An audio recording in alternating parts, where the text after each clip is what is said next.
Hello, I'm Dennis McQuistion, and on this program, no surprise, we believe that perspectives matter.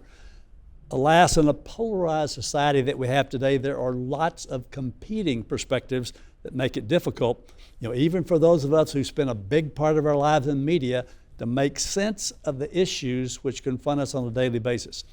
Now, on today's program, we're going to examine some of the most important issues facing journalists today as we try to provide you with facts and unbiased information. We'll discuss issues such as gun control, civil liberties, competing ideologies, how technology has changed the landscape, and even how cultural changes influence today's America. So to help us do this is Brian Doherty. He's a senior editor at Reason Magazine and Reason.com. He's the author of several books, including This is Burning Man, Gun Control on Trial and Radicals for Capitalism.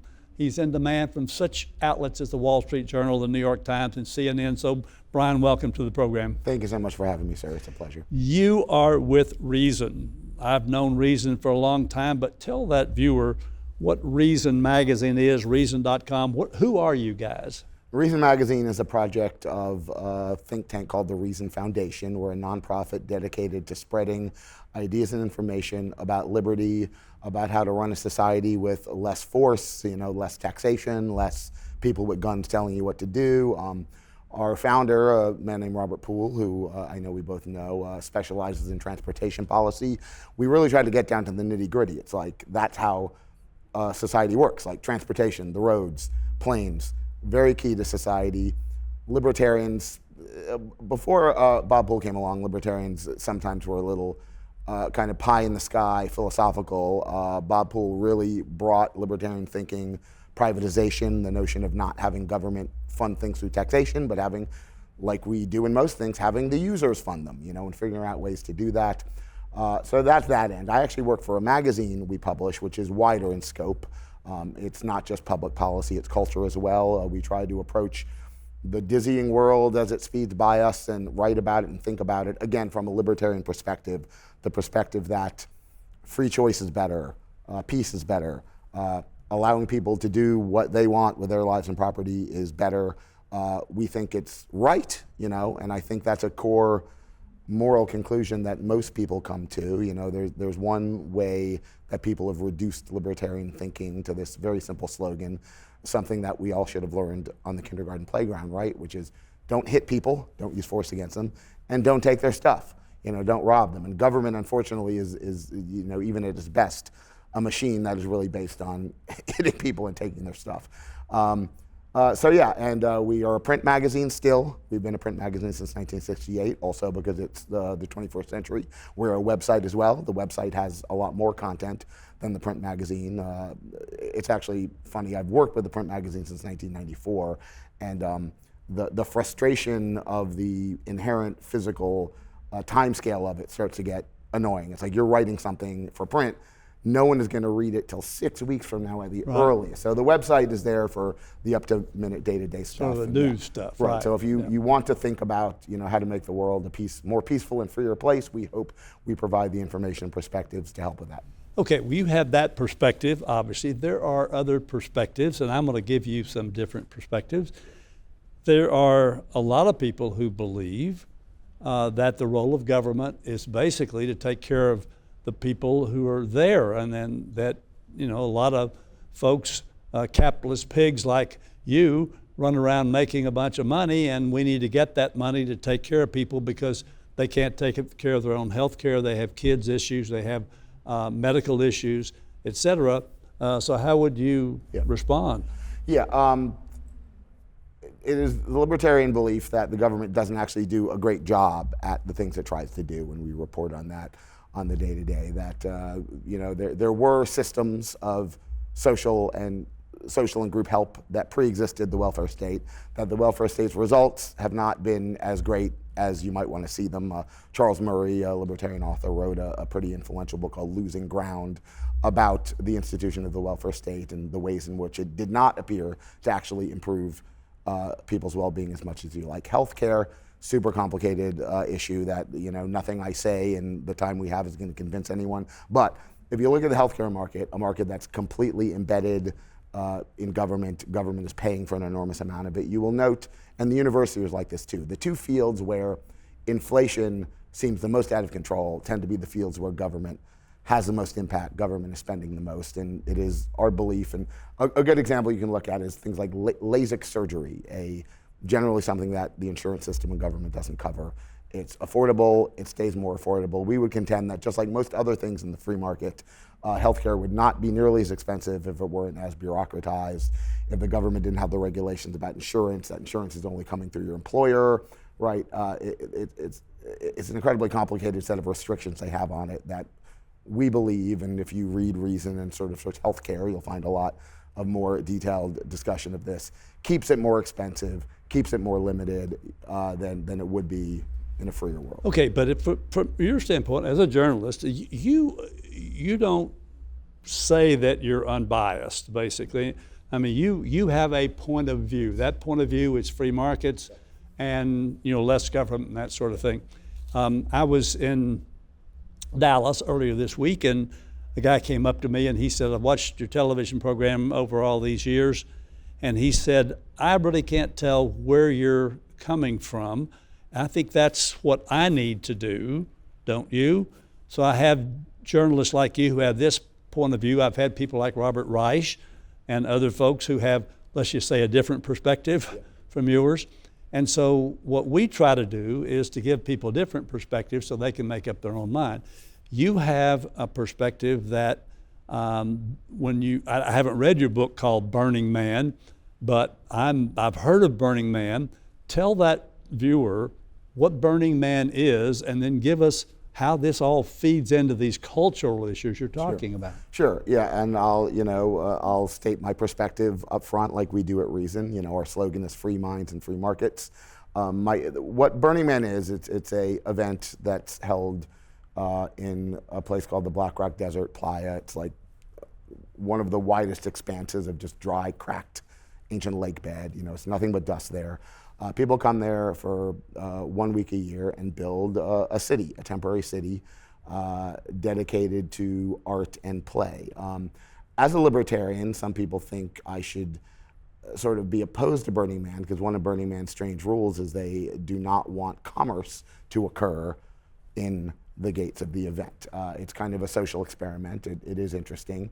Of course, as a libertarian, as a capitalist, I will point out to Burning Man people that the only way Burning Man works, the only way that we are able to go out there and build a temporary city for a week and not engage in commerce is because we're engaging in commerce out in the real world and we're building up the wealth that, I like to use the word quasi-capitalist because, of course, America is not as free a market as we like. But capitalism and free markets are such powerful forces that even when restricted, they still throw off an enormous amount of wealth. So we use that wealth to play, to create a city dedicated to art, community. People go there to be pleasant and interesting. And one of the guiding spirits of the event is supposed to be no spectators. Like, you're supposed to contribute something. You're supposed to bring some art, bring some performance, bring a good attitude to help make it really fun. And it is really fun. I've been going to it. I wrote the book about it 20 years ago. It has grown, it's more than doubled in size since then. Its size will be growing even more, except it is held on federal land, so it is under federal permits, and the federal permits are capping their attendance. There would probably be 120,000 people, at Burning Man at a certain point if the government let it. So yeah, it's also really a private city that libertarians talk about because we pay a ticket to the organizers of the event. They provide the bare amenities of civilization that place allows, which is basically like porta-johns, and they grade some roads, and they provide a shape for the city. It's like, here's where we camp. But it's a private city, and we're all there, we're voluntarily paying to be there. Are people libertarians like you, or they come from all political persuasions, yes, some of them are. I mean, like most places in America, especially most places that tip toward what you'd call counterculture, there's a lot of leftism there. I often find myself having to explain how libertarian the event actually is, but it doesn't matter what your politics are, because when you're there, you're living a libertarian experiment in a sense. So I feel like we're all libertarians for a week when we're there, and it's in general, especially because it's my profession, kind of arguing about politics. I don't really find it pleasant in my personal life to argue about politics. Also because I think conversation is not the best way to get across really complicated ideas and facts. Like, I'm a writer, and it's like a newspaper op-ed, right? The simplest little bit of argument, that's usually about 700 words. That's like someone talking at you for 4 to 5 minutes. No one wants to hear someone talk about them for 4 to 5 minutes. So conversation has to be a little more playful than didactic, or I'm really going to convince you of something complicated. But you know, the writing, my colleagues' writing is out there. So if I'm talking about an issue like healthcare, for example, I can always say, go to the website, you know, search it. You'll find the arguments. Maybe you'll be convinced. Yeah, you can find more information. Now, I had the opportunity to visit with Walter Cronkite very briefly on a program we were both on many years ago. And one of the things that he wrote about from a journalist standpoint, he was sort of, you know, the guy on TV, we're talking about especially back in the 60s and 70s, and people believed him and trusted him, unlike what we have today. But he said that every journalist basically should be a liberal.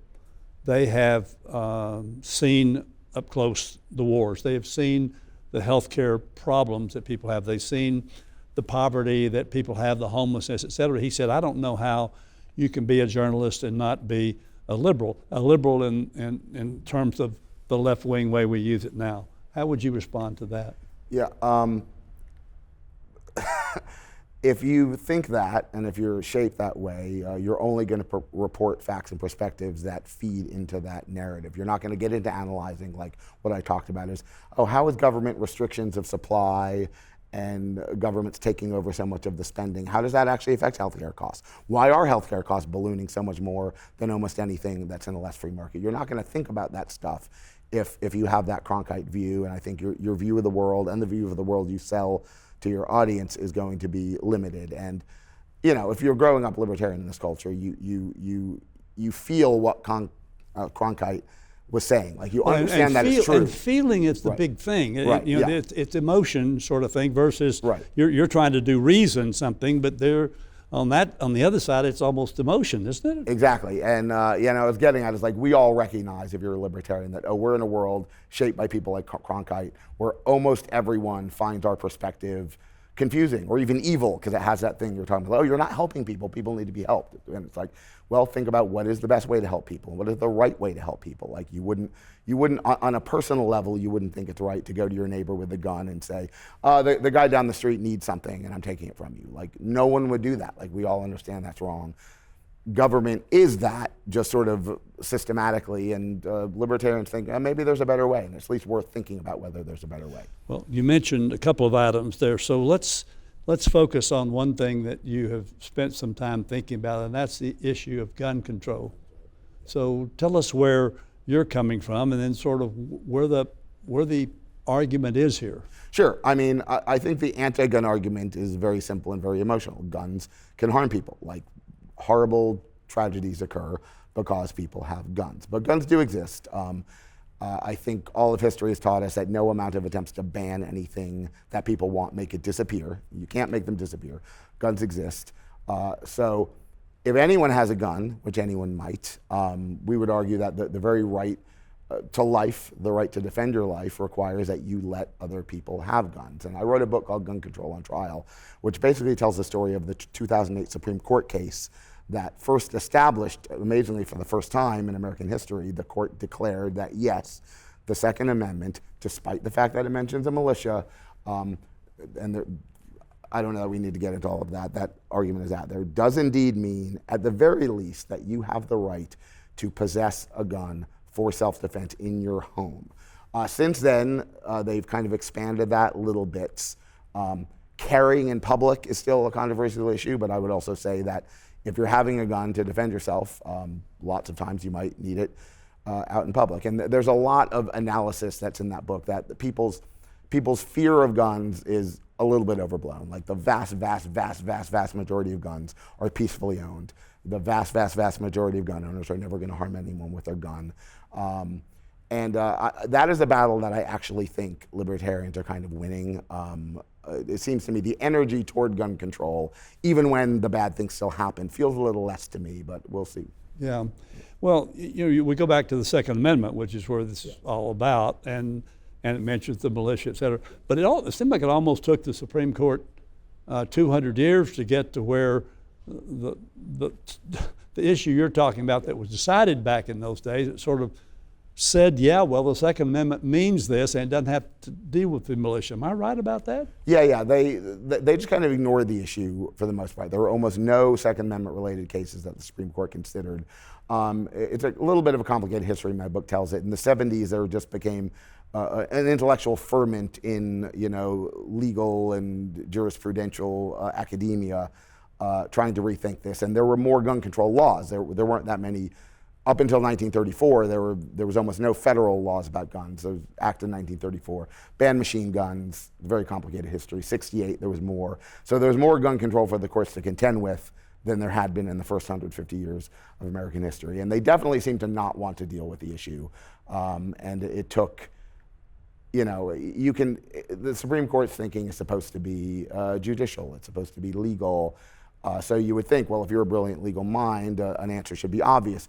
We see all the time that Supreme Court cases are almost never decided unanimously. So there's obviously something else going on. And in American culture, belief in the right to use guns to self-defense is sort of coded right wing. It's something the Republicans have had to support. So there kind of had to be a sufficient number of justices who would come from that world. To come to see, and that's one of the problems too that we find is that we sort of look at the Supreme Court today as it's constructed as a quote conservative court because of the Trump appointees, et cetera. Now we've got another issue that you focus on called civil liberties. So talk to us about what civil liberties mean and how does it relate to the journalism and the ideologies that we're dealing with today? Yeah, like you need to let people say and think and express what they want. In a democracy, there should be few barriers to people's ability to vote and participate in politics. Free minds is part of our slogan. Anything that the government does that tells people you can't say this, you can't think this, you can't express this, we're against, and we think it's bad. It's just bad as a human being to have someone tell you what you can think and say, right? It's kind of a central, I'm going to use the word myth, not in a negative sense, but just like an underlying story and attitude that underlies our culture with classics like 1984, where it's like, it's horrible, and we feel that it's horrible when someone is forced, like, you're just going to say what we want you to say. You're not going to say. Right, you're either not going to say. Yeah, both of them are terrible. Like feeling forced to say something you don't believe, or not being able to say what you do believe, and that attitude I think is really embattled these days. Like lots of people, for reasons of hurting people's feelings or disrespecting historically disadvantaged peoples. Like a lot of people I think under 40 don't really believe this stuff anymore, and it's important that they do because. If they don't, just people end up getting locked in cages just for what they think, and that's not good. Well, let me marry this idea with technology and the changes there. So let's talk about the big deals. Let's talk about the Twitter files as an example, or Facebook issues and all this stuff. So I've got some politicians over here saying we should censor this. Right. We got some politicians over here, no, we don't censor that, censor this. Yeah. And from a journalist standpoint, how does that person watching this program figure out whether what they're reading has any connection to facts or truth, Brian? Yeah, I'm glad you brought up this point because, like, obviously, in a way, the internet has been an amazing gift for the spread of information. Like, everyone everywhere can now communicate with everyone everywhere. Like, that's. We lived through that transition, and it's kind of mind-boggling for me to think about what the world was like before I was 30. So that's magic, and that's amazing, and that's great for speech, and it's great for persuasion. But it creates, as you mentioned, certain, not really log jams, but there's certain places where lots of people get their information, your Facebooks, your Twitters, and so we've seen government recognize this and do this sneaky thing where it's like, well, we're not running this, it's not government-run media, but we are going to attempt to persuade them. And in many cases, sadly, they succeeded in convincing companies like Facebook and Twitter to censor certain things related to COVID, related to bad news about Hunter Biden, things that clearly was the political regime attempting to manipulate the central information sources of our culture. We need to not let government do that. We need to let them know we won't accept it. I think more people are going to stop trusting those big central sources, which is, it would be great if they were trustworthy, but if they're not, it's great that we understand that, and it's great that, but of course it's a problem because of course decentralized information also can become decentralized misinformation, and lots of people think, oh, this is a threat that we need to stop. I would say the dangers of having one power dictate to the world what is accurate and what is not accurate, it's far more dangerous to our culture than just people being able to say whatever they want, exactly, even if it's wrong. But the problem that we have there, that we talk about this polarized society, I've got the Democrats over here doing all of this stuff and censoring this, and then I've got Republicans coming here, Mr. Trump trying to tell the colleges or the universities what they can and cannot say, trying to tell law firms who they can and cannot represent. And so am I missing something here? It just seems like maybe you guys are the ones in the middle saying, wait, you're both wrong, right, or because what? it's power. Like, power is the problem. Like, power with a Democratic label, power with a Republican label.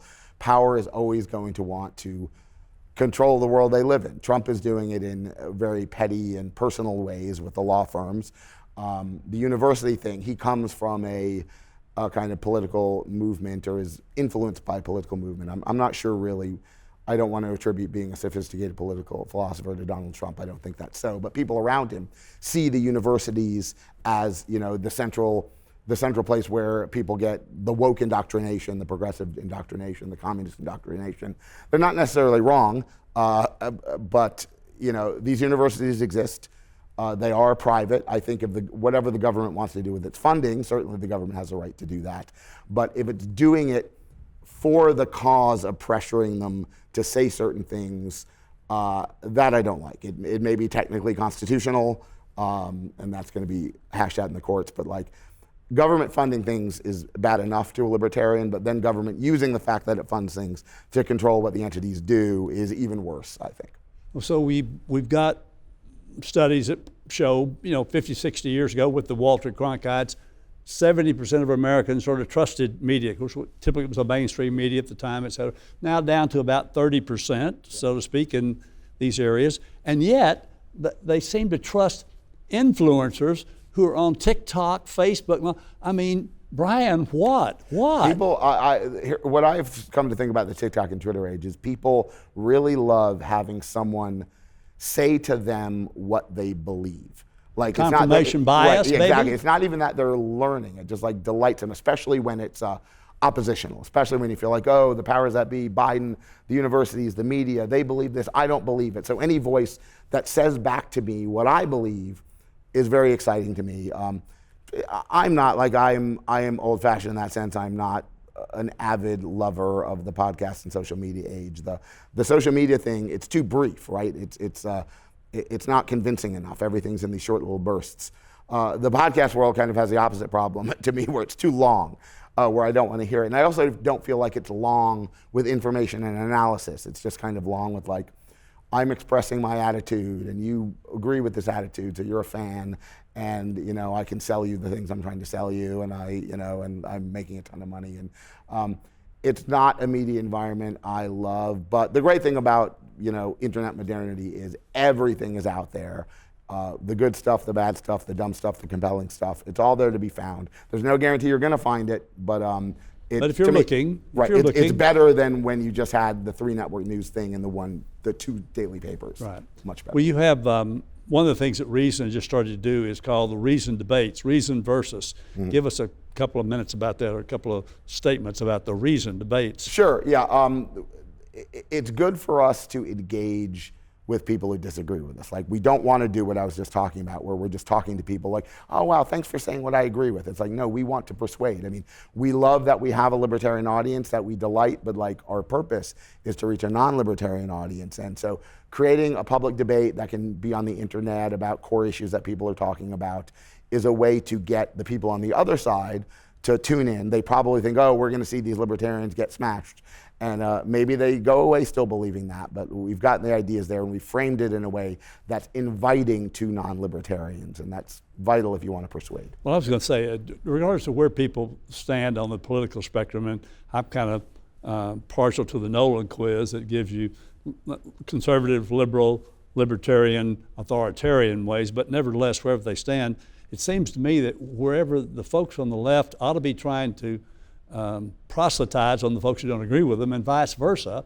And that sort of interaction, whether it's in a debate format, some sort of dialogue format, or on TV like a different perspectives, seems to be healthy to give that person a different perspective. Am I right or not? Yeah, you're right, but also I think you might have been hinting at this. In the modern world, so many people don't have that attitude. They don't even want to hear from whatever other side. They hate them. They want to segregate and like, oh, Twitter's Twitter's too full of right-wingers now. I'm going to go to Blue Sky and not even hear from them. It's like, one of the good things, pat myself on the back for being a libertarian, is you growing up libertarian in a non-libertarian culture, you can't have that attitude. Like you have to know that you need to engage with people who disagree with you personally, ideologically, communicatively. Like you can't escape that, and it's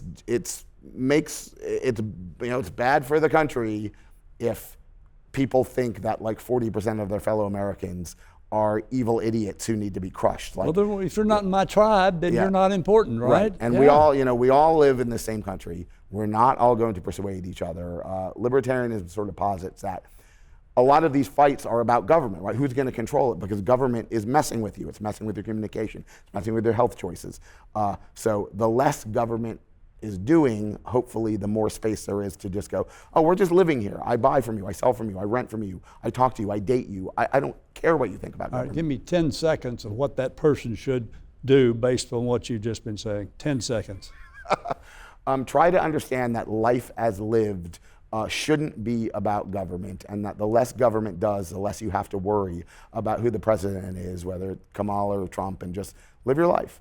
Raise your family, do your job, work, live, laugh, love, just. Brian, thank you. Yeah. We appreciate it. And we appreciate your joining us to discuss just how best we can communicate ideas on the issues of the day. It's not an easy job because we know that you're interested in staying informed and you have tuned in to hear, after all. Forward this program to others, follow us on social media, keep watching as we always talk about things that matter with people who care.